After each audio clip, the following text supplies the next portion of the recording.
Masayang-masaya nga ang panig ngayon ni Christopher Min. Ito'y dahil sa pagkakadismiss ng kanyang kaso laban sa isinampa sa kanya ng ina ni Sara Labati. Lumabas na nga ang nasabing resulta ng kasong ito at syempre, wagi nga si Christopher Min kung saan ay wala nga daw basihan at kulang na kulang sa ebidensya ang nasabi nga pong 4 na kaso na isinampa sa kanya. Mula sa naging artikulo ng Bandera at mula rin sa naging pahayag ng YouTube channel nila Christopher Min, Romel Chica, narito po ang pagbabahagi. 4 na kaso ng mga magulang ni Sara Labati laban kay Christopher Min at 2 co-hosts ibinasura. Buwan ng March ngayong taon nang idinamanda sina Nanay Christopher Min, Wendell Alvarez, Romel Chica, ni Ginang Esther Labati at Ginoong Abdel Labati ng cyber libel.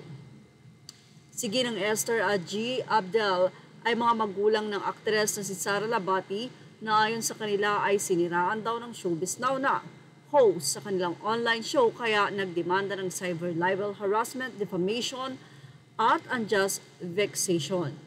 Saktong 6 na buwan ay lumabas na nga ang resulta at dismiss ang kaso dahil sa kukulangan ng ebidensya base sa binasang resolusyon ni Nanay Christy sa programa nila ni Romel Chica sa Christopher Minute kahapon ng tanghali sa 92.3 Radio 5 through FM. Ang saya ng aura ni Nanay Christy at Romel Chica kahapon dahil sa 4 na demandang kinakaharap nila ay napawalang sala o napawalang bisa nga ito.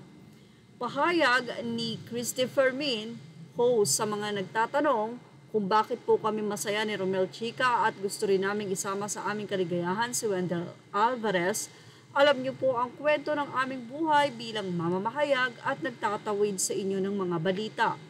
Napaka-prone po namin sa kung ano-anong problema.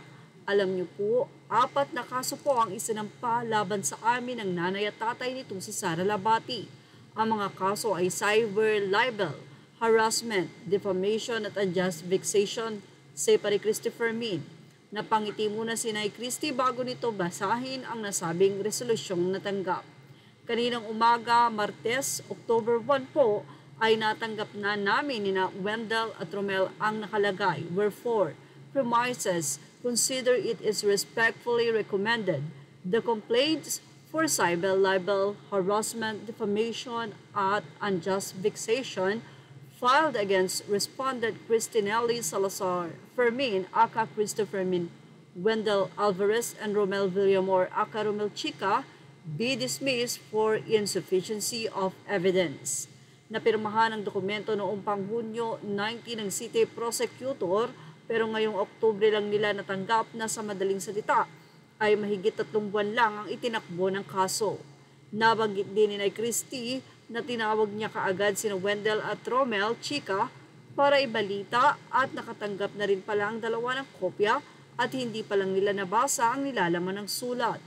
Maraming pinasalamatan si Nay Christy kasama na siyempre ang kanyang abogadong si Attorney Ferdy Topacio at Annabel Rama na hindi raw sila iniwan at naniniwala sa kanila at higit sa lahat si FM Mayors or ang mga supporters niya na laging nakasuporta sa kanila.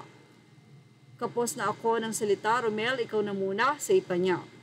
Sabi naman ni Romel Chica, basta na'y dininig ang ating panalangin, at least nawala na ang isa sa mga iniisip natin lagi-lagi ay nababawasan na. Sana'y tuloy-tuloy na ang mga magandang balita, nagdaratingan sa atin sa mga susunod na araw, linggo at buwan. Maraming salamat po. So dito na pala inihayag na nakasuporta si Annabel Rama sa isinampang kaso ng nanay ni Sara Labati. Yan ang ating Showbiz Now update. Images are all credit to the rightful owners. Thank you for watching Showbiz Now.